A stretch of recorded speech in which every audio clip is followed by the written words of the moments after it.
رسول اللہ صلی اللہ علیہ وسلم نے فرمایا اگر تم میں سے کوئی کھانا کھانے لگے تو بسم اللہ کہے، اور اگر شروع میں کہنا بھول جائے تو یہ کہے بسم اللہ فی اولہ و آخرہ، اللہ کے نام کے ساتھ اس کے شروع میں اور آخر میں۔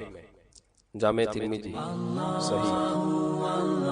صحابہ رضی اللہ عنہ نے پوچھا کہ یا رسول اللہ صلی اللہ علیہ وسلم، ہم کھانا کھاتے ہیں لیکن پیٹ نہیں بھرتا، تو آپ صلی اللہ علیہ وسلم نے فرمایا شاید تم الگ الگ کھاتے ہو۔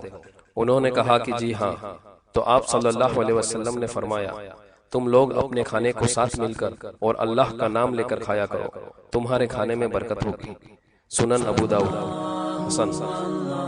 رسول اللہ صلی اللہ علیہ وسلم نے فرمایا جب آدمی اپنے گھر میں جاتا ہے اور گھر میں گھستے وقت اور کھاتے وقت اللہ کا نام لیتا ہے تو شیطان کہتا ہے یہاں نہ تمہارے رہنے کا ٹھکانہ ہے اور نہ کھانے کا، اور جب گھر میں گھستے وقت اللہ کا نام نہیں لیتا تو شیطان کہتا ہے تمہارے رہنے کا ٹھکانہ مل گیا، اور جب کھاتے وقت بھی اللہ کا نام نہیں لیتا تو شیطان کہتا ہے کہ تمہارے رہنے کا ٹھکانہ بھی مل گیا اور تمہارے کھانے کا بھی۔